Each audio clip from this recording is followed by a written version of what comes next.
Welcome to the Joy Lab podcast, where we help you uncover and foster your most joyful self. Your hosts, Dr. Henry Emmons and Dr. Amy Prasek, bring you the ideal mix of soulful and scientifically sound tools to spark your joy, even when it feels dark. When you're ready to experiment with more joy, combine this podcast with the full Joy Lab program over at joylab.coach. Welcome to Joy Lab. So I'm Amy, here to introduce our next lesson of our Podcourse. So in the last few episodes, Henry discussed those normal everyday emotions, which can be gnarly as well. But here's where things get even more tricky. Still totally normal. We all experience this, but Henry will get into emotional reactivity, or what we sometimes call emotional storms around here. All of us hit turbulent weather now and then. So this is helpful to understand for all of us.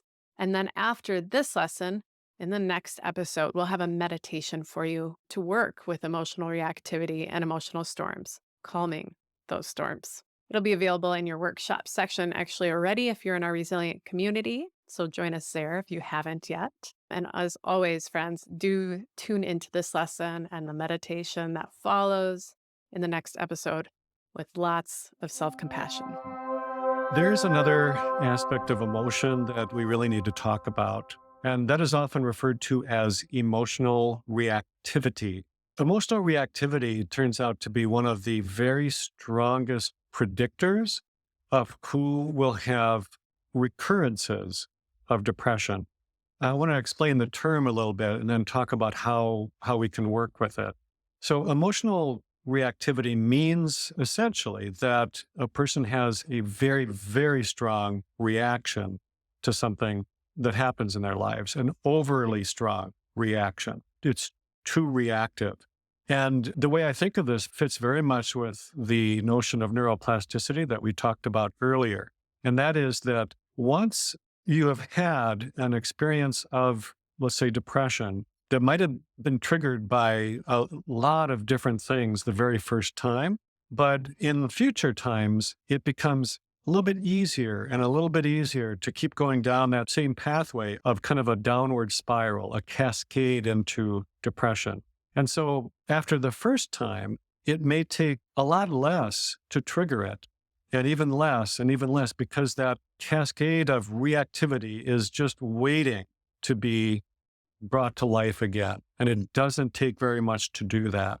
So I say this not to make you feel scared that you're going to keep having recurrences, but to really try to highlight that there's something you can do about this, that this is not the end of the story.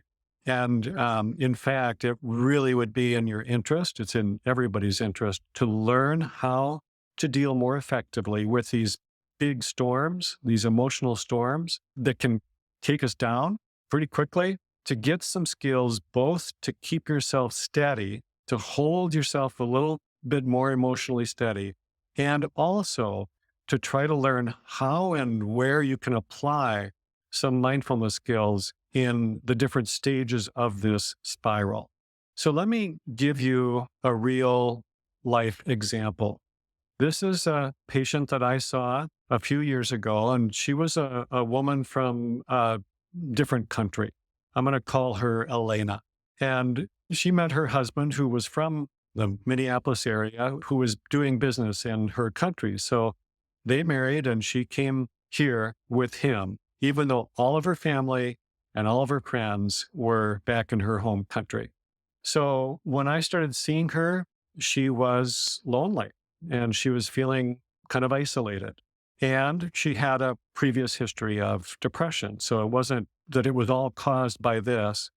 It had been there previously, but she was being treated with medications. She sought me out. Someone referred her, and I began seeing her, and she was doing pretty well with all of this. Even though she was feeling lonely and missing her family and her culture, she had adapted and she was doing pretty well.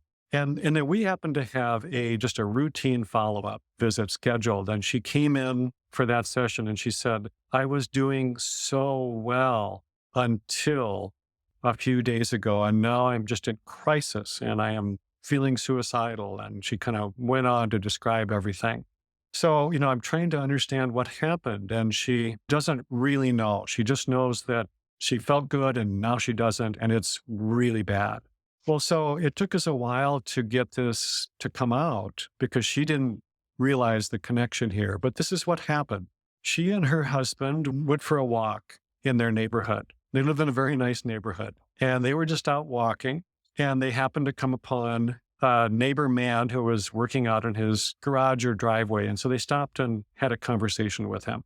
And she was feeling fine.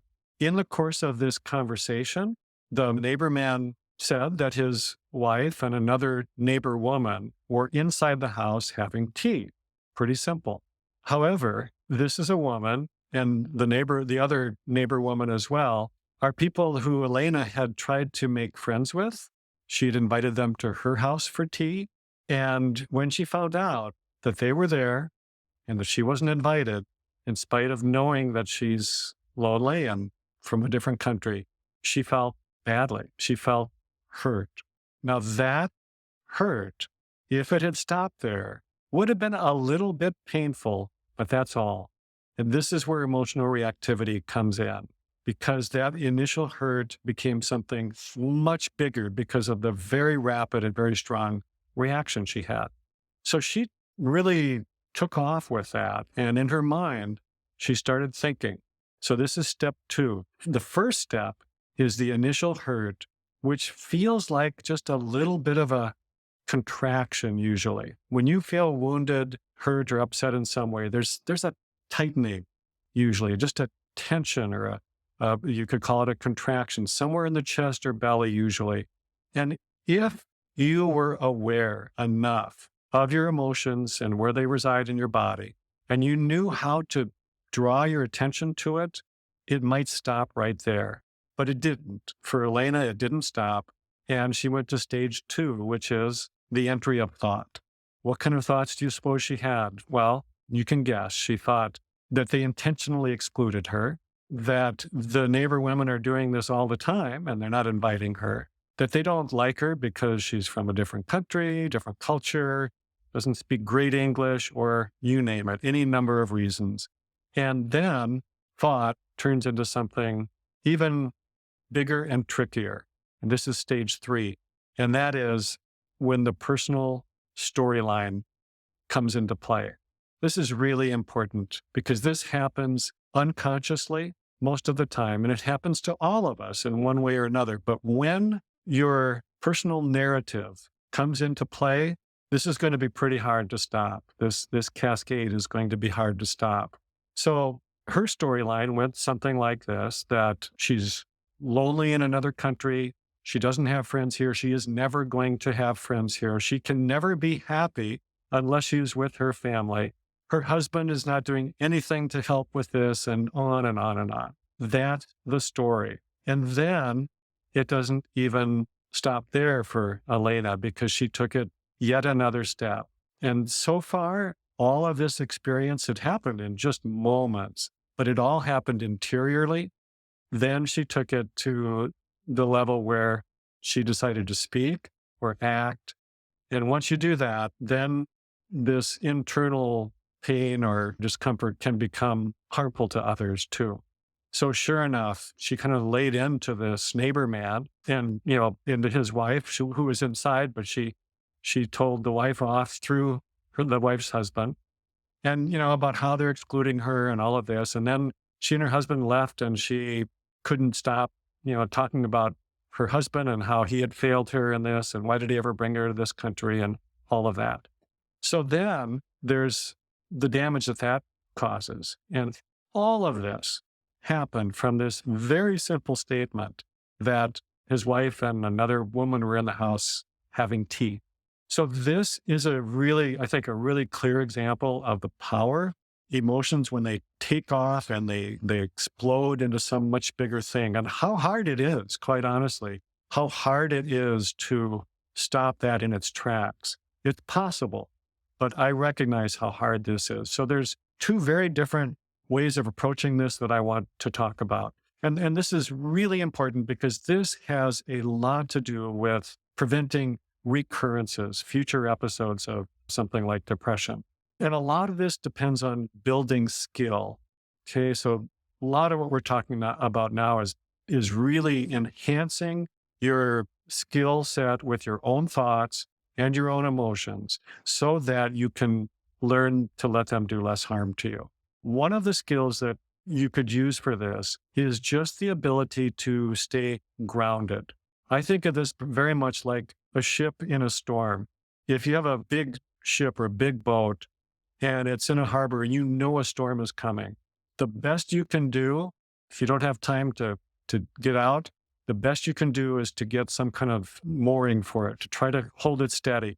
And that's very much like what we want to do emotionally when we're overcome by an emotional storm. We want to find a way to hold ourselves steady. And very much like the boat, it involves getting yourself grounded more effectively. So this might be something as concrete as going for a walk rather than sitting there with that emotion when it's overpowering like that. It might mean eating some food that's really soothing, warm or soothing or comforting in some way.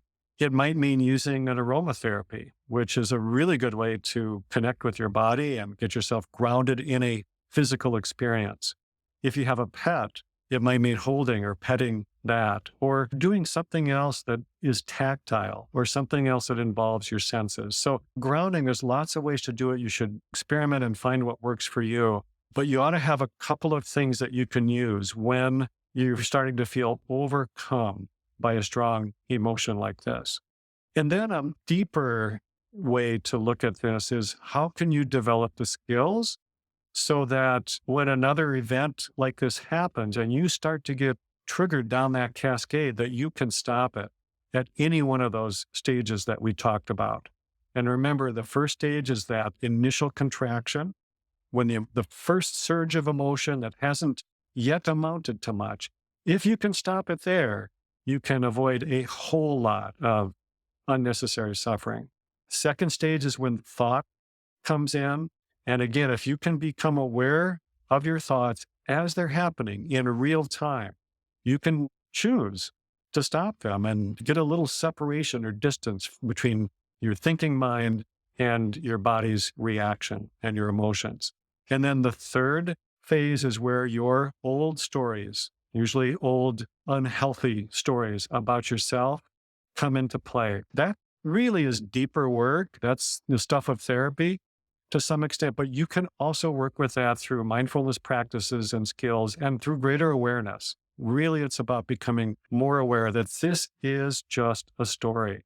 It's not the truth with a capital T.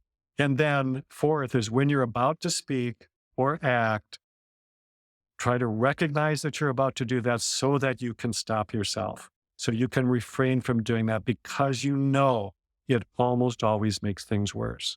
But let's say you've gone through the whole cycle, you've spiraled down. Still, after the fact, maybe when the storm has calmed down, you can go back, you can do a meditation much like we're going to do, and you can kind of rework it and try to learn from it. Teach yourself what you could do differently. If you could apply mindfulness in any one of these stages, how would it have been different? And how can you set yourself up for responding more skillfully in the future? So remember that this is not an easy practice. This is graduate level mindfulness. It takes a lot of skill, and you are not going to be likely to master this very quickly.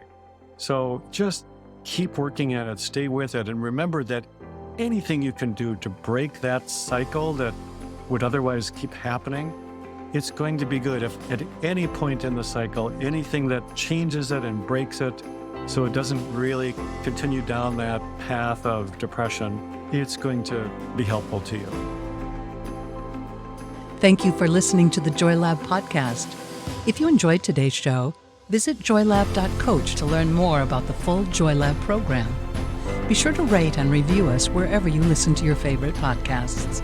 Please remember that this content is for informational and educational purposes only. It is not intended to provide medical advice and is not a replacement for advice and treatment from a medical professional. Please consult your doctor or other qualified health professional before beginning any diet change, supplement, or lifestyle program. Please see our terms for more information.